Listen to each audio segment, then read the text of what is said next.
할렐루야. 2022년도 10월 24일 삶의 첫 시간을 주님께 올려드립니다. 이 아침에도 환난과 고난 속에서도 하나님을 기뻐하며 하나님을 즐거워하는 여러분과 제가 되길 간절히 축원합니다. 우리의 믿음을, 우리의 신앙을 사도신경을 통하여 함께 고백합니다.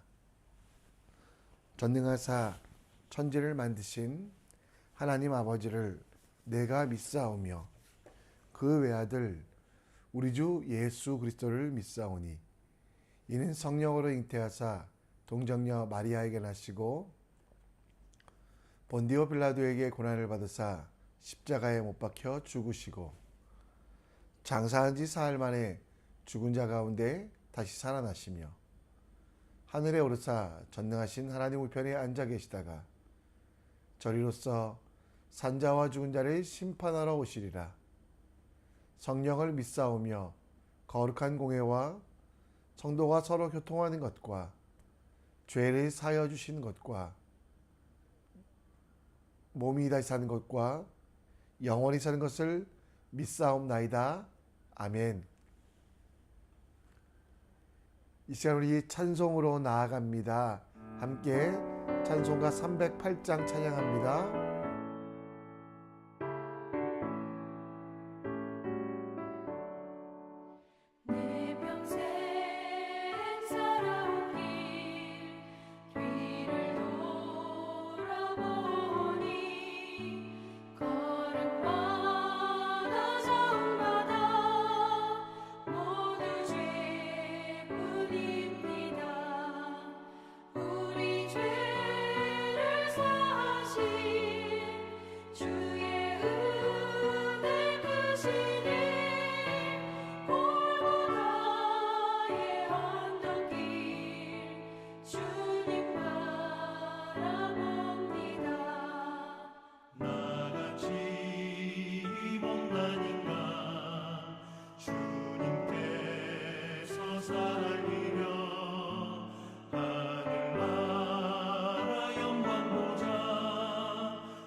주님 사랑 전하며 말씀 따라 살겠네.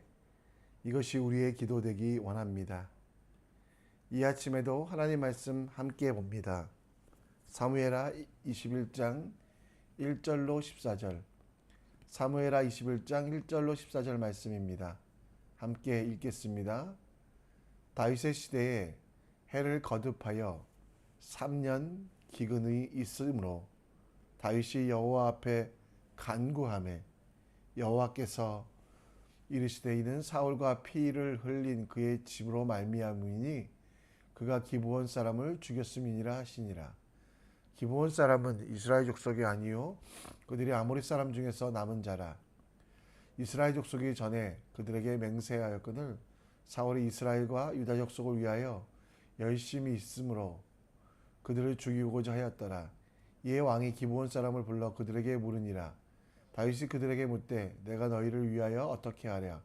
내가 어떻게 속죄하여야 너희가 여호와의 기업을 위하여 복을 빌겠느냐 하니 기브온 사람이 그에게 대답하되 사울과 그 집과 우리 사이의 문제는 은금에 있지 아니하오며 이스라엘 가운데서 사람을 죽이는 문제도 우리에게 있지 아니하나이다 하니라.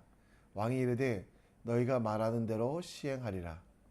그들이 왕께 아뢰되 우리를 학살하였고 또 우리를 멸하여 이스라엘 영토 내에 머물지 못하게 하려고 모해한 사람의 자손 7사람을 우리에게 내어 주소서. 여호와께서 택하신 사울의 고을 기브아에서 우리가 그들을 여호와 앞에서 목매어 달겠나이다 하니 왕이 이르되 내가 주리이다 하니라.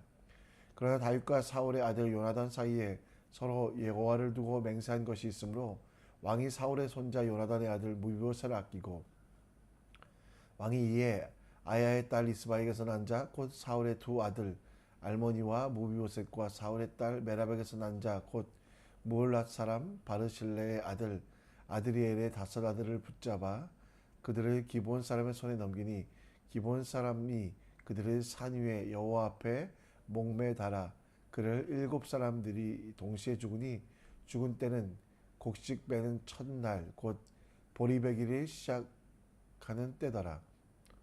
아야의 딸 리스바가 굵은 베옷을 가져다가 자기를 위하여 바위 위에 펴고 곡식 베기 시작할 때부터 하늘에서 비가 시체에 쏟아지기까지 그 시체는 낮에는 공중에 새가 앉지 못하게 하고 밤에는 들짐승도 범하지 못하게 한지라. 이 아야의 딸 사울의 첩 리스바가 행한 일이 다윗에게 알려짐에 다윗이 가서 사울의 뼈와 그 아들 요나단의 뼈를 길르앗 야베스 사람에게 가져가니 이는 전에 블레셋 사람이 사울을 길보아에서 죽여 블레셋 사람들이 벳산 거리에 매단 것을 그들이 가만히 가져온 것이라. 다윗이 그곳에서 사울의 뼈와 그 아들 요나단의 뼈를 가지고 올라오매 사람들이 그 달려 죽은 자들의 뼈를 거두어다가 사울과 그의 아들 요나단의 뼈와 함께 베냐민 땅 셀라에서 그의 아버지 기스의 묘에 장사하되 모두 왕의 명령을 따라 행하니라. 그 후에야 하나님이 그 땅을 위한 기도를 들으시니라. 아멘. 보릿고개라는 말을 들어보신 적 있습니까? 지금으로부터 50년 전에 보릿고개, 봄이 되면 가을에 거두어 들였던 곡식들이 다 떨어져 보리가 맺혀지기 전까지 굶주리고 배고팠던 시절, 그 시절을 보릿고개라고 이야기합니다. 우리나라에 보릿고개가 있었다면 이스라엘에는 항상 보릿고개가 존재합니다. 이스라엘의 기후 특성상 보리가 나기 전까지 혹은 미리 나기 전까지 비가 내리지 아니하는 건기가 존재합니다.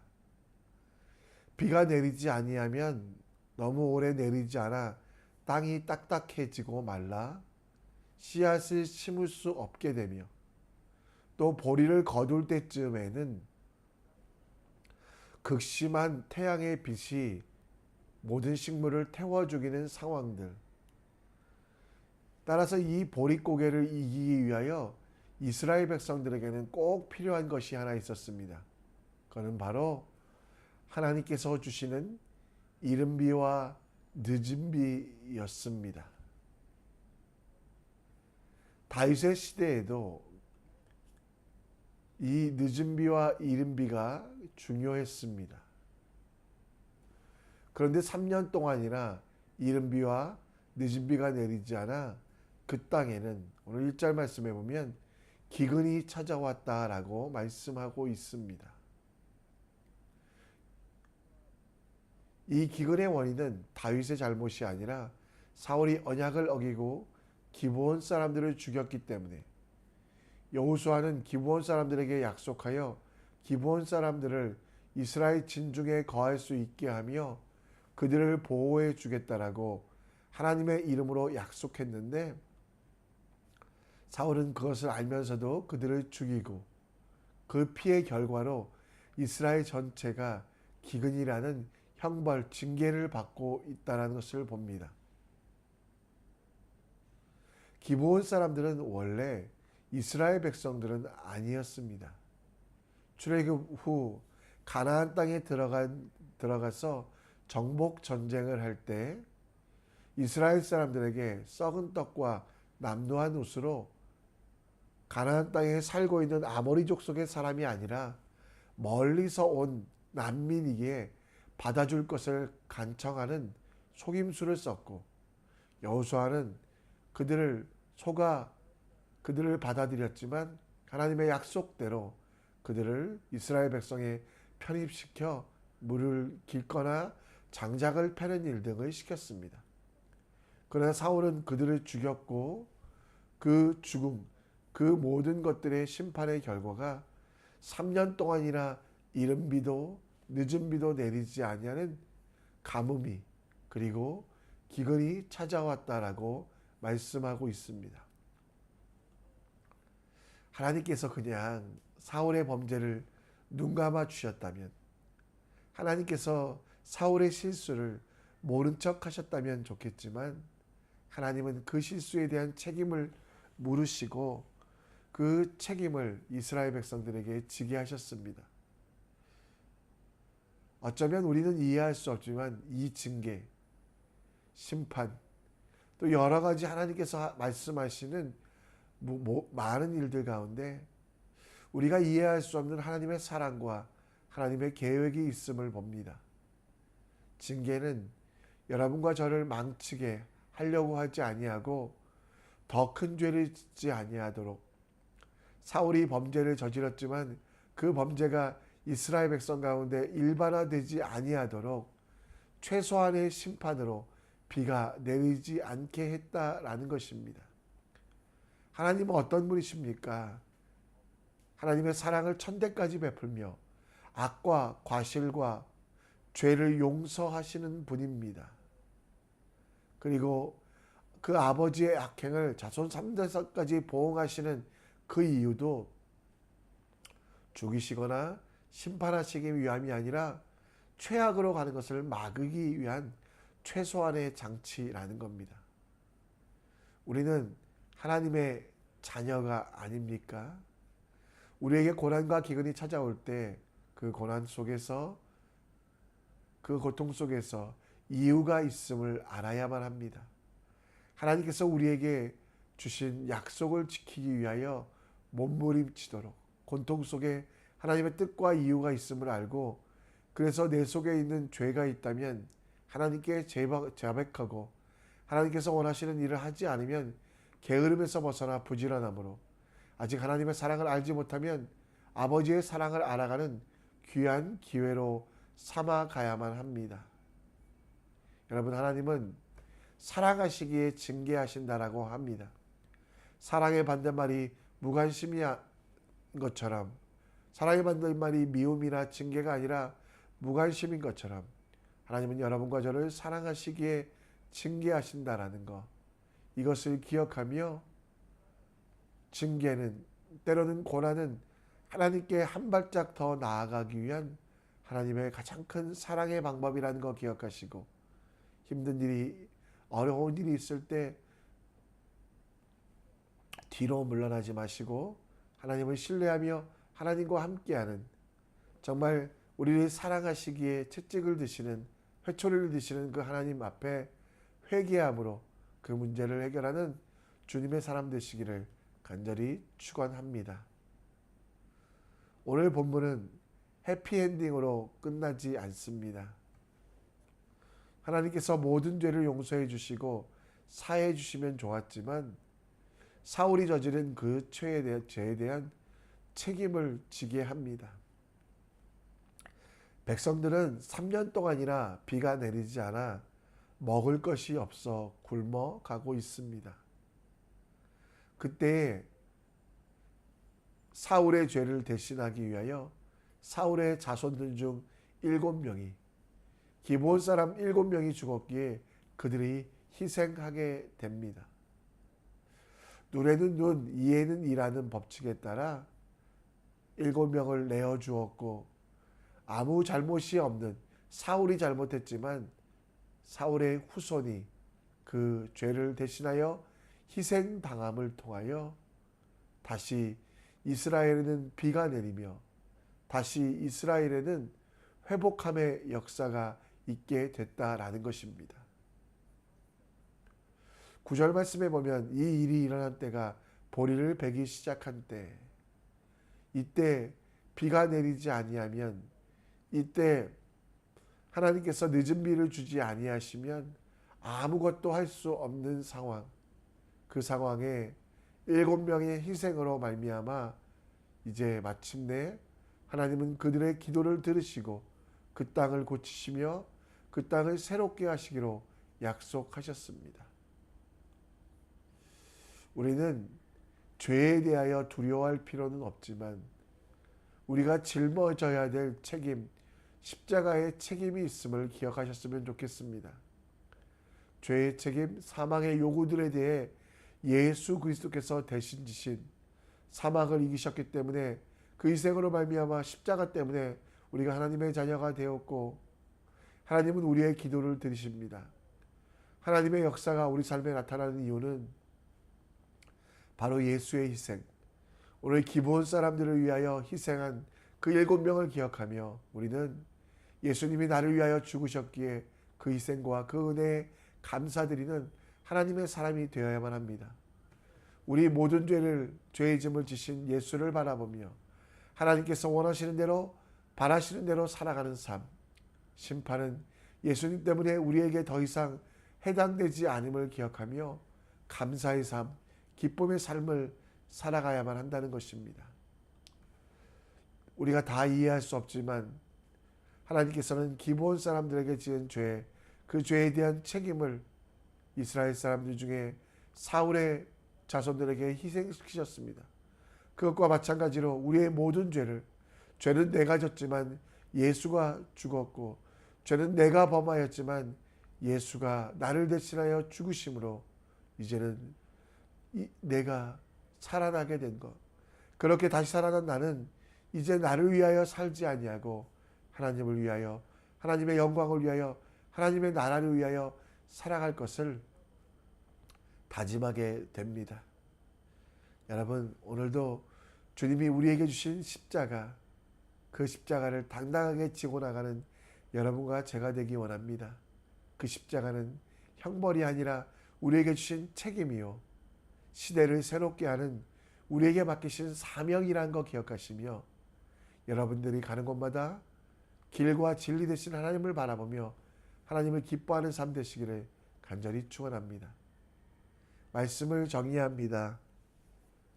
우리 속에 징계가 있을 때 하나님이 원하시는 것은 좌절과 멸망이 아니라 회개입니다.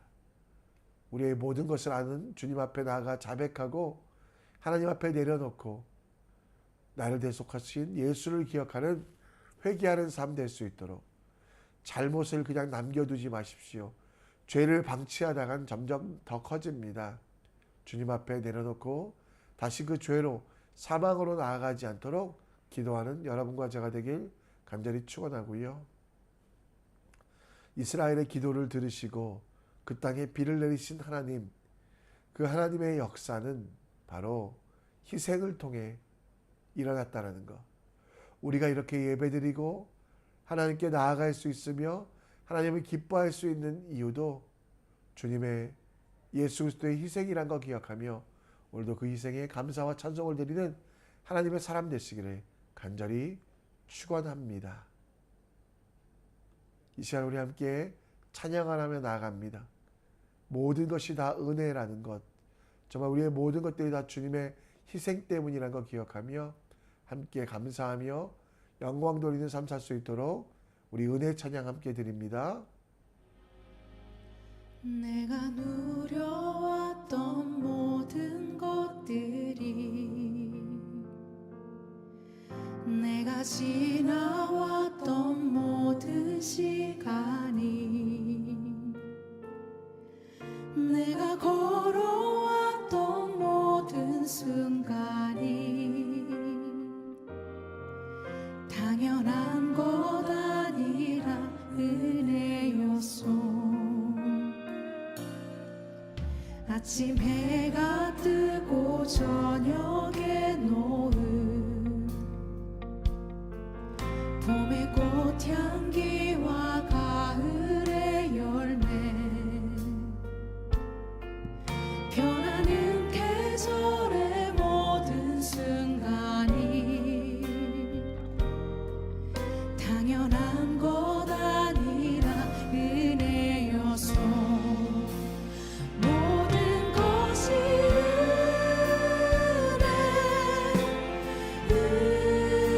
은혜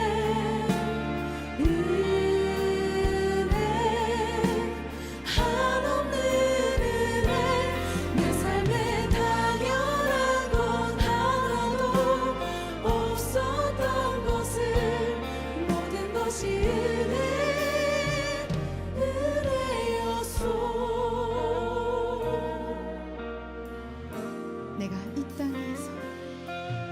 내가 이 땅에 태어나 사는 건 어린아이 시절과 지금까지 숨을 쉬며 살며 꿈을 꾸는 삶 당연한 것 아니라 은혜였소. 내가 하나님의 자녀로 살며 오늘 찬양하고 예배하는 삶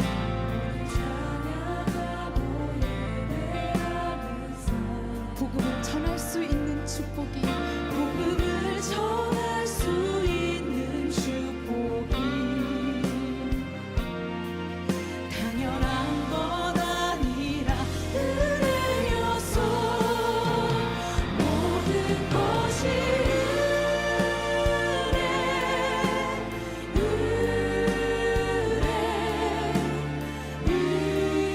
은혜 한없는 은혜 내 삶에 당연한 것 하나도 없었던 것을 모든 것이 은혜였소. 모든 것이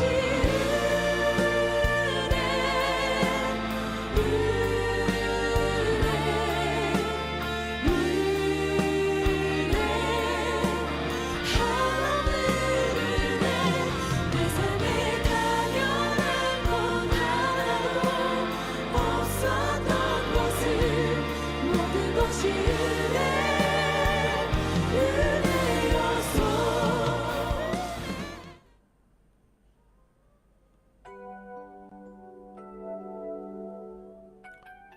이 시간 함께 기도의 자리로 나아갑니다.